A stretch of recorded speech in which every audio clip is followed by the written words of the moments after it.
네. 사무엘상 1장 보시겠습니다. 1장 3절에 질문 한번 봅시다. 사무엘상 1장 3절에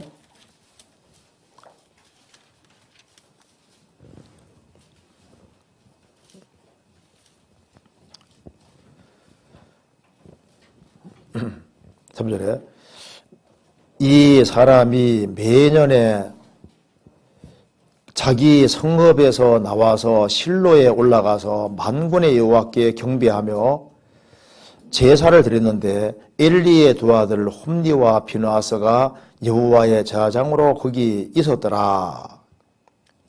그 다음에 사무엘상 2장 12절을 보시겠습니다.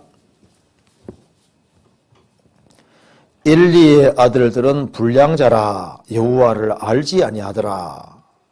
이렇게 질문이 있습니다. 엘리의 제사장의 아들들은 불량자였음에도 불구하고 제사장이었습니다. 물론 후에 죽임을 당했고 죽음 이후에도 심판을 받게 될 터이지만은 제가 생각할 때 처음부터 제사장이 되면 안 되었을 사람들 같습니다. 많이 맡기신 자에게는 많이 잘하시는 것처럼 앞선 일꾼의 자녀에게는 더 엄격한 도덕적 신앙적 잣대를 대는 것이 맞다고 생각했기 때문입니다. 홈디와 비느하스는 단지 엘리 제사장의 아들이었기 때문에 오로지 혈통 때문에 직분을 맡게 된 것인지요. 구약시대에 많은 악한 왕들도 혈통으로 왕자에 앉아있는 경우를 보게 됩니다. 최후에 하나님의 상과 책망이 있을 테니 세상에서 더 맡기시고 안 맡기시는 것에 연연할 필요가 없는 것인지요 하는 질문입니다. 그것도 한번 간단하게 생각해 봅시다. 자, 이 엘리가 대제사장입니다. 그 제사장 집안은 누구만 될 수 있습니까? 아론 집안만 제사장이 될 수 있는 거예요. 그러니까 이렇게 이제 이스라엘 백성들에게 제사장은 아무나 될 수 없습니다. 그래서 꼭 아론 계통만 제사장이 될 수 있는 거예요. 레위 지파 중에서도 아론 집안만 제사장입니다. 아무튼 그러니까 아론 집안의 아들들은 무조건 뭡니까?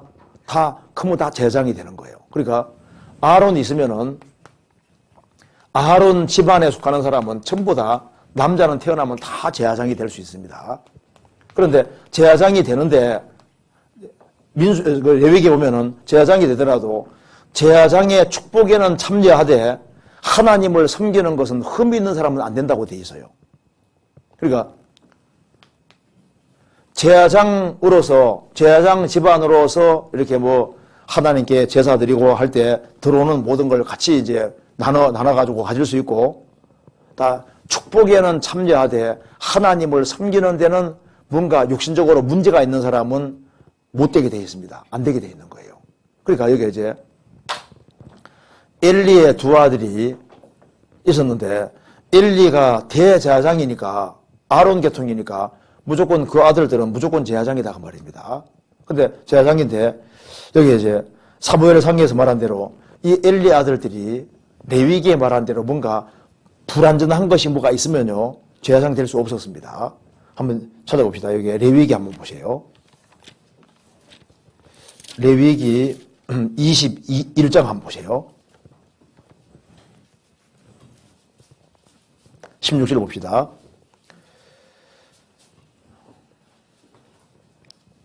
(21장) 16절에 여호와께서 모세에게 일러 가라사대 아론에게 고하이르라. 무릇 너의 대대 자손 중 육체에 흠이 있는 자는 그 하나님의 식물을 드리려고 가까이 오지 못할 것이라. 무릇 흠이 있는 자는 가까이 못할지니 곧 소경이나 절뚝발이나 코가 불완전한 자나 지체에 더한 자나 발 부러진 자나 쭉 나오지 않습니까? 그래서 이제 뭔가 육신에 뭔가 이렇게 문제가 있는 사람들은 이제 흠이 있기 때문에 하나님 앞에 제사는 드리지 못하는 겁니다. 여기 22절 봅시다. 그는 하나님의 식물의 지성물이든 성물이든 먹을 것이나 장 안에 들어가지 못할 것이요 단에 가까이 못할지니 이는 그가 흠이 있음이니라. 이와 같이 그가 나의 성소를 더럽히지 못할 것은 나는 그들을 거룩하게 하는 여호와임이니라.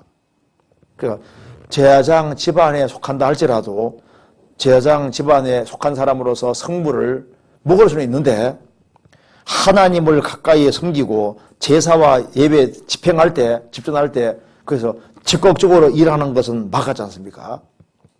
신약시대 그리스도인들도 제사장인데 그리스도인이 하나님 자녀로서 특권은 똑같이 누리지만은 하나님을 직접 섬기는 것에는 뭔가 문제가 생기면은 섬기는 데는 문제가 생기는 거예요.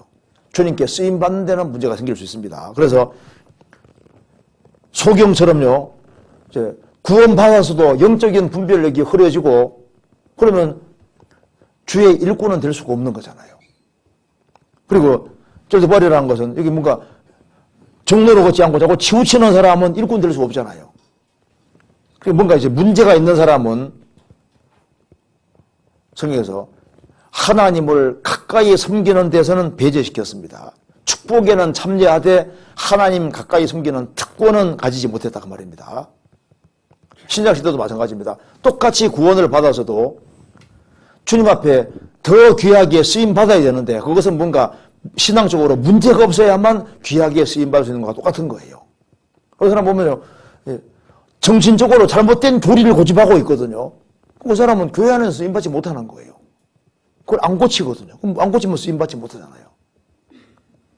그래서 뭔가 흠이 있으면 안 된다고 말씀하셨다고 말입니다. 자, 그러면서 여기에 이제 엘리의 제사장들이, 엘리의 두 아들들이 홈디와 비나스인데 여호와의 대상으로 거기 있었습니다.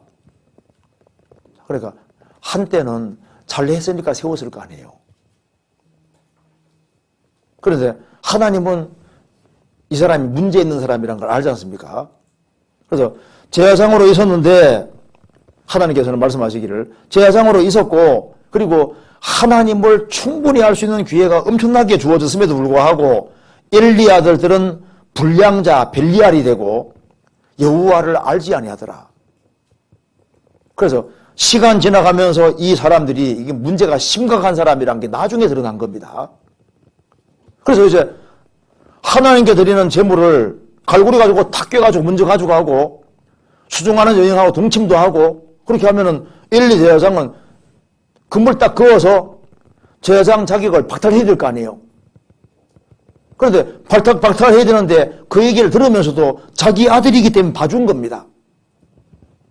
제사장 권위로 누르는 거예요. 대제사장이 그 당시에 가장 권세가 있으니까 그냥 도 하고 그냥 심하게 책망하지 않고 제사장 직분을 뺏어가지고 다른 사람에게 하게 해야 될 거 아니에요. 막아야 되는데 그냥 둔 거예요. 그래서 하나님께서 엘리 제사장도 징계로 하나님 죽게 했지 않습니까? 목이 부러져 죽었습니다. 홈디와 비나서 두 아들은 전쟁통에 죽어버리고 아주 그 집안에 아주 엄청난 재앙이 내려지게 된 겁니다. 그래서 여기 이제 질문 내용 속에 엘리 아들은 불량자였음에도 불구하고 제사장이 된 게 아니고 엘리 제사장의 아들이니까 처음엔 잘했을 거 아니에요. 그리고 처음에는 속이 안 보이니까 잘 섬기는 것처럼 보였다 그 말입니다. 그런데 나중에 시간 지나가면서 있지 않습니까? 이게 완전히 불신자라는 게 드러나는 거예요. 하나님을 싹 무시해버리고 그래서 백성들 속에서 이제 이게 이 사람 문제가 심각하다는 게 드러남에도 불구하고 조처를 안 취해주고 두둔하니까 주님께서 너가 어째서 나보다 네 자식을 중히 여기서 그렇게 하냐고 하나님께서 아주 혼내시면서 그 집안에 엄청난 재앙을 드리게 된 겁니다. 그래서 제가 생각할 때는 처음부터 대상이 되면 안 되었을 사람 같습니다. 그건 후의 판단이고 그 당시에는 잘 섬기는 것처럼 보였던 거예요. 우리 교회 안에서도 어떤 일꾼 될 때도 보면요. 그때는 잘했거든요. 나중에 엉뚱하게 되는 사람도 있잖아요. 솔로몬도 처음에 얼마나 잘했어요. 나중에 약간 길로 가지 않습니까? 사울도 처음에 얼마나 잘했습니까? 나중에 삐끗했지 않습니까? 그래서 여기에 처음부터 제사장이 안 됐으면 좋겠다. 근데 그건 속을 모르니까 그건 후에 사건이 벌어지고 난 이후에 판단하는 겁니다. 그 전까지는 잘 모르는 거예요. 그리고 많이 맡기신 자에게는 많이 잘하시는 것처럼 앞선 일꾼의 자녀에게는 더 엄격한 도덕적 신학적 잣대를 대는 것이 맞다고 생각했기 때문입니다. 그런데요, 많이 맡은 자에게는 더 많이 잔다는 말은 맞는데, 그리고 우리 이제 보면은 버트란트 러셀의 딸은 버트란트 러셀의 아내가 된 사람은 원래 그 아내가 영국의 유명한 목회자 딸이거든요.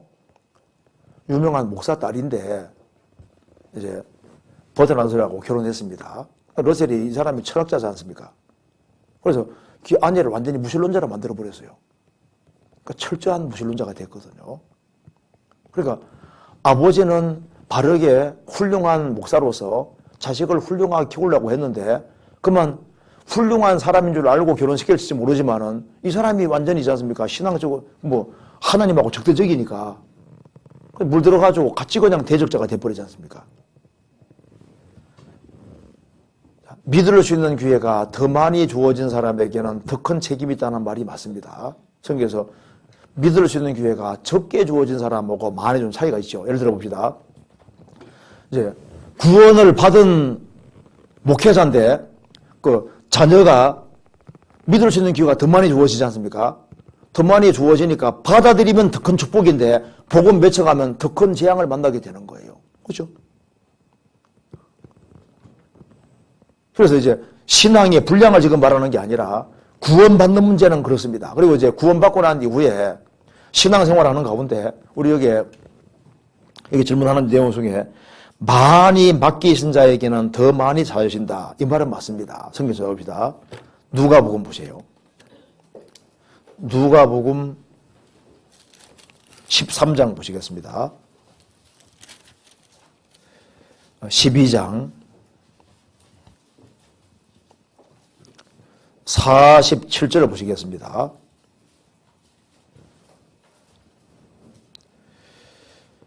주인의 뜻을 알고도 예비치 아니하고 그 뜻대로 행치 아니한 종은 많이 맞을 것이요 알지 못하고 맞으려 한 종은 적게 맞으리라. 물은 많이 받은 자에게는 많이 찾을 것이요 많이 맡은 자에게는 많이 달라 할 것임이니라. 우리 전도 집회 듣는 사람은 책임이 있습니다. 집회를 안 들은 사람보다 들은 사람은 책임이잖아요.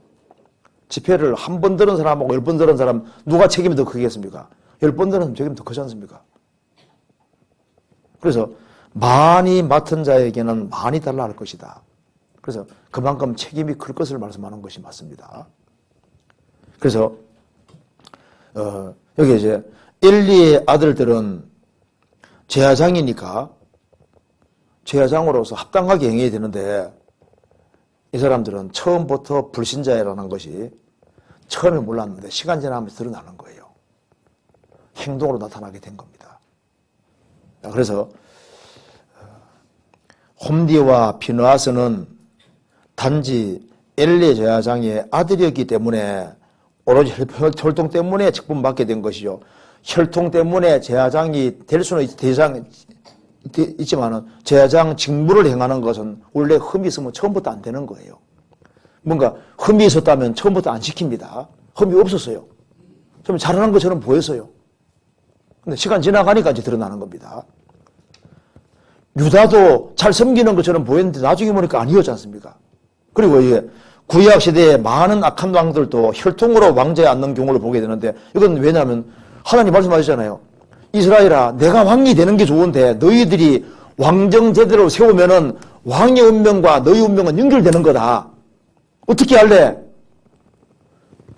왕 잘못하면 같이 연대 책임지게 되는데 그렇게도 되겠냐? 하니까 우리는 이방인처럼 있어야 되겠습니다. 자기 선택한 대로 그렇게 돼서 왕이 잘하면 이스라엘 같이 구속받고 왕이 잘못하면 같이 그냥 연대 책임으로 회를 당했지 않습니까? 왜냐하면 그들이 선택 결과인 거예요. 그리고 이스라엘 백성들이 영 행동이 행하는 것이 시원찮으면 주님께서 왕도 엉뚱한 왕을 세워놔가지고 이스라엘 괴롭힘을 당하게 하셨거든요. 죄가 많으면 주권자가 많아진다는 말씀대로 죄가 많으면 주님께서 지 없는 왕을 허락하시는 거예요. 그러면 이스라엘 역사가 복잡하게 됐지 않습니까? 그래 그들이 왕을 선택한 결과인데 하나님께서 분해가지고 왕 줬다고 되어 있거든요. 내가 왕인데 왕되기 원치 않으면 그래 할 테면 해봐 이렇게 주신 거예요. 허용하신 겁니다. 호세아서 한번 찾아봅시다. 호세아서 보면은 이름을 나와 있습니다. 여기에 보면은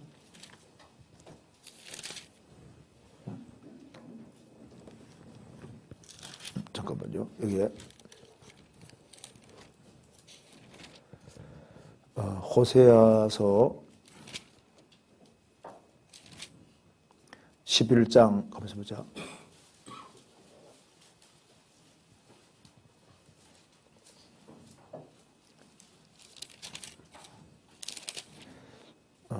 이스라엘 백성들이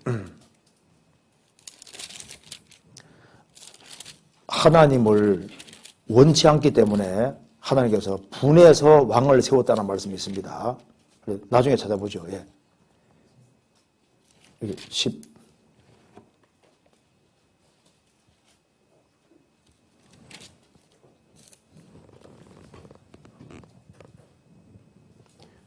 어디 한번 보자.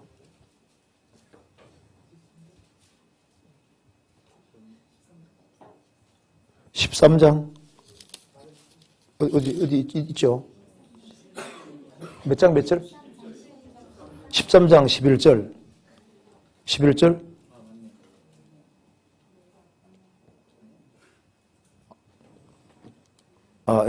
여기 맞네. 13장 11절 맞아요. 여기 11절 한번 같이 읽어봅시다. 내가 분노함으로 내게 왕을 주고 진노함으로 피하였노라. 그러니까 내가 분노함으로 내게 왕을 주고, 그러니까 이스라엘 백성들이 하나님이 왕이 돼야 되는데 이스라엘이 하나님을 원치 않는 거예요. 그래서 하나님께서 그래 그럼 할 때만 해봐가지고 주신 거예요. 그래서 하나님께서 이 왕정제도 주신 것은 하나님이 크게 화를 내신 겁니다. 그래서 하나님께서 왕을 구한 게 얼마나 큰 죄인지 알기 위해서 하나님께서 비가 안 오는 그 날에 그런 계절에 막 엄청난 번개를 주시고 비를 내림으로써 왕을 구한 죄가 얼마나 큰지를 보여주셨지 않습니까? 하나님이 왕으로 있으면 역사가 달라지는데 왕을 구함으로써 그렇게 엄청난 일이 당했습니다. 그래서 여기 보면 이제 구약시대에 많은 악한 왕들도 혈통으로 왕자에 앉는데 하나님 말씀하시면 그런 식으로 너희들이 다른 나라처럼 대대로 왕되는 이렇게 자손 통해서 왕되는 이렇게 하면은 너희들 이제 이 왕과 연결돼 가지고 이제 복잡한 문제들이 생긴다고 경고했음에도 불구하고 아이고 하나님 그런 말 하지 마세요. 우리는 이스라엘에서 끝까지 우기지 않습니까? 그렇게 해서 이스라엘 백성들이 많은 어려움을 당하게 됐습니다. 그래서 여기에 최후의 하나님의 상과 책망이 있을 테니 세상에서 더 맡기시고 안 맡기시는 것에 대해 연연할 필요가 없는 것이죠. 연연할 필요 없어요.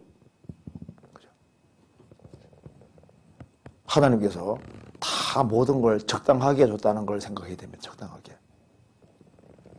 우리가 여기 태어나고 싶어 태어난 게 아니지 않습니까?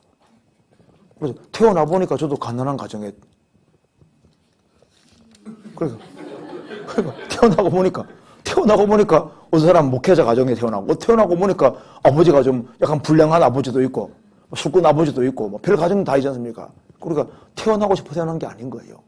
그러니까 어느 위치에 태어나든 간에 어디에든 간에 하나님이 적당하게 내려주신 것을 사실로 받아들이고 그리고 그 속에서 바른 태도를 갖는 게 훨씬 중요합니다. 제가 저도 생활 살아가면서 알은 것이요 이겁니다.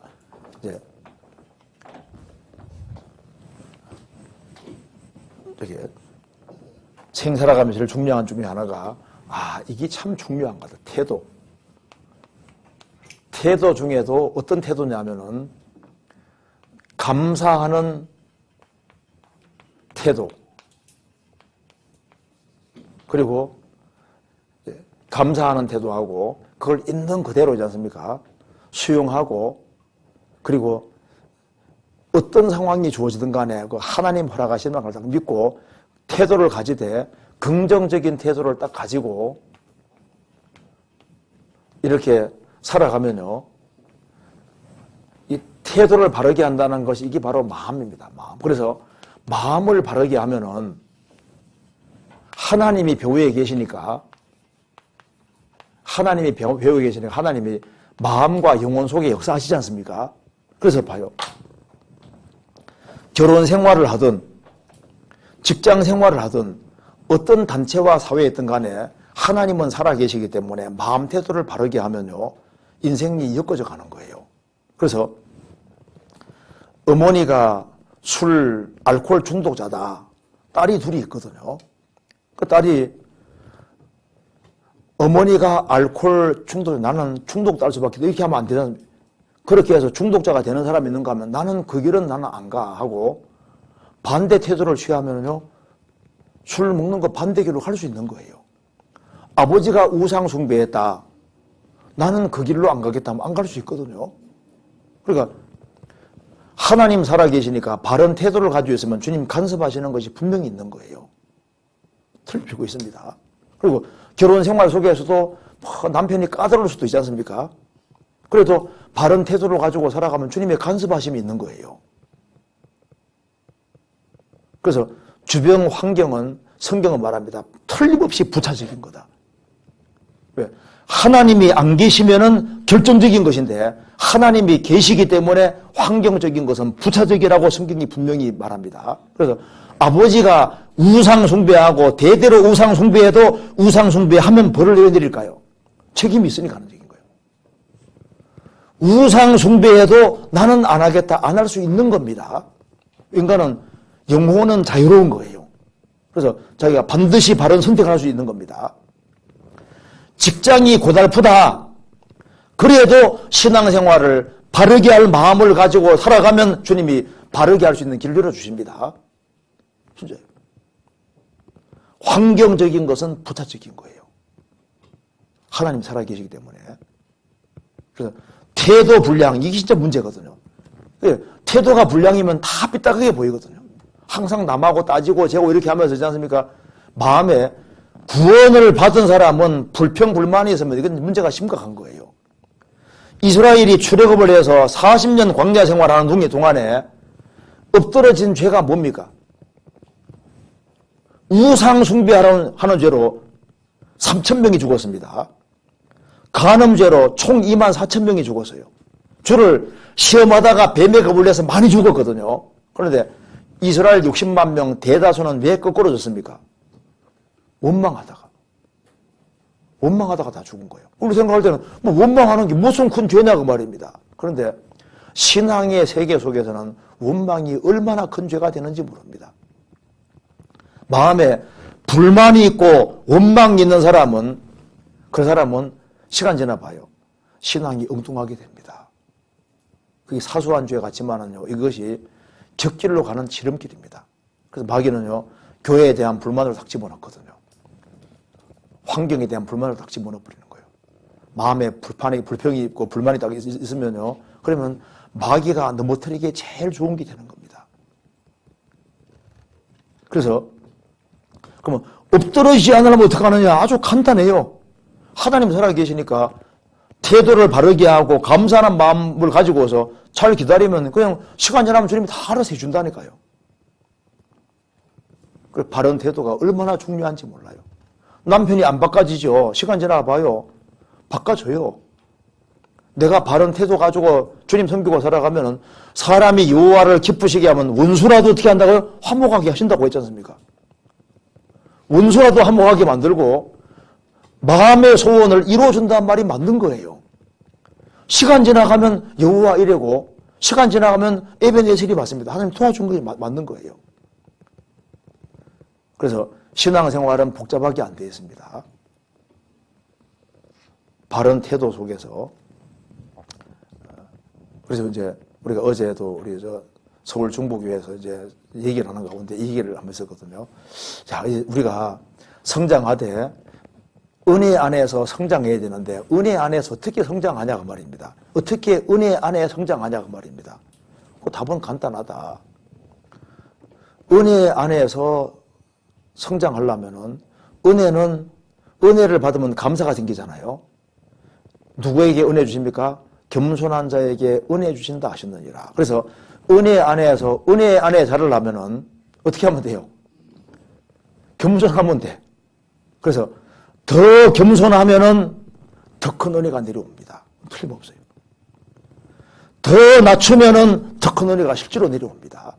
그래서 왜 바울 사도가 넘치는 은혜 속에 살았냐면은 그런 실제로 모든 성도 중에 지극히 작은 자보다 더 작은 자라고 정말 생각하고 살았던 거예요. 내가 다른 사람보다 잘난 거 없다 그 말입니다.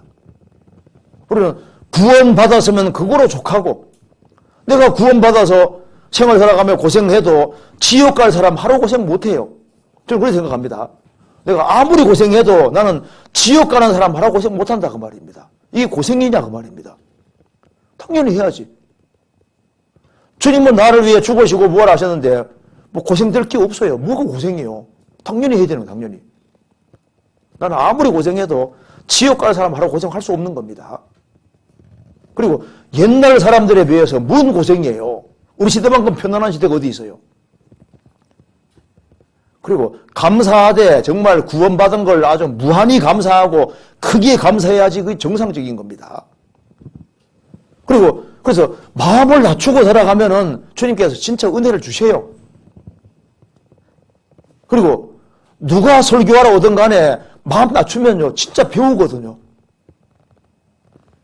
저도 설교할 때 막 열심히 적는데요. 뭐 얼마나 배울 게 많이 있는지 몰라요. 근데 나는 배우는데 왜 배울 게 옷이 없어요? 마음 높이니까 배울 게 없이 마음 낮춰봐요. 배울 게 얼마나 많은데. 안 그래요? 배울 게 많지요.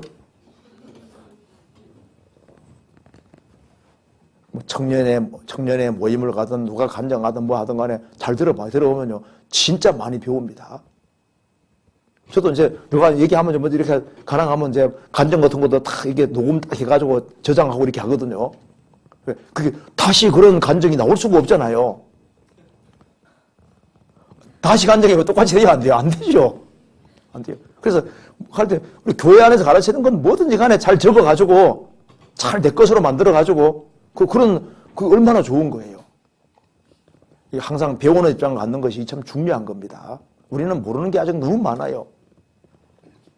마음을 낮추는 사람은 주님은 은혜를 주시고 그래서 마음을 낮추는 태도, 이 겸손한 태도가 이게 참 중요한 겁니다. 결혼 생활에서도 중요하고 교회 생활에서 겸손하면요. 마음 낮추면은 다른 형제들이 존귀하게 보이고 다 귀하게 보이는 거예요. 지금 우리 시대에 정말 보면은 형제 자매들이 있다는 게 얼마나 복인지 몰라요. 사람이 제대로 구원받지 않거든. 간정도 시원찮고. 그러니 이미 구원받고 신앙생활 열심히 하는 사람 보면요. 얼마나 마음이 뿌듯하고 얼마나 좋아요. 구원받고 지금까지 버티고 살아온 것마다 정말 대견하고 감사하잖아요. 우리 시대 진짜 형제자매를 정말 귀하게 생각하게 됩니다. 세상에서 만나볼 수가 없는 사람들인 거예요. 그래서 우리가 이제 생을 살아가는 가운데 이제 주님이 더 맡기고 안 맡기시고 연연할 필요 없어요. 연연할 필요 없고 내 분량 안에서 내가 할 걸 최선 다해서 하려고 하면 되는 겁니다. 그래서 5달란트 받은 사람 5 남기면 돼요. 2 받은 사람은 2 남기면 되는 거고 1 달란트를 1 남기면 되는 거거든요. 남하고 비교할 게 없다고요. 나는 막 공부를 열심히 하는데 최대한 열심히 해도 80점밖에 안 나와. 80점밖에 안 나와. 어느 사람은 공부 대충 해도 100점 나오거든요. 주님은 누구 칭찬할까요? 최선 다하는 게 더 중요한 거예요. 양으로 따지는 게 아닙니다. 내 분량 안에서 최선만 다하면 되는 거예요. 네, 그렇게 생각하면 되겠습니다. 여기 이제 그 다음 이 질문에 이게 아주 굉장히 중요한 질문인데 이거 하려면 시간이 너무 길어가지고 지금 끝내야 될 것 같아요. 그죠? 우리 다음에 하도록 갑시다. 네, 같이 기도. 빨리 끝내니까 너무 좋지요. 그럼 이제 다음번 할 때는 막 더 빨리 끝내야 되겠어요. 예. 네. 같이 기도하시겠습니다. 자비하신 우리 아버지 하나님, 저희들을 주의 보배로운 피로 구원해 주신 것을 감사합니다. 주님 오시는 그날까지 주님을 섬기며 우리의 마음이 변치 않도록 도와주시고 주님께서 맡기신 일을 잘 감당할 수 있도록 도와주시옵소서. 저희들에게 크신 은혜와 사랑을 더욱 허락해 주셔서 주님의 은혜와 사랑 가운데 살게 하시고 또 주님께 영광 돌리는 귀한 삶이 되도록 도와주시옵소서. 이번 주간에 있는 모든 집회 가운데 주님이 함께해 주시고 주의 역사와 능력을 나타내 주옵소서. 오늘 있을 모든 모임에도 함께해 주시옵소서. 주 예수 그리스도 이름으로 기도하옵나이다. 아멘.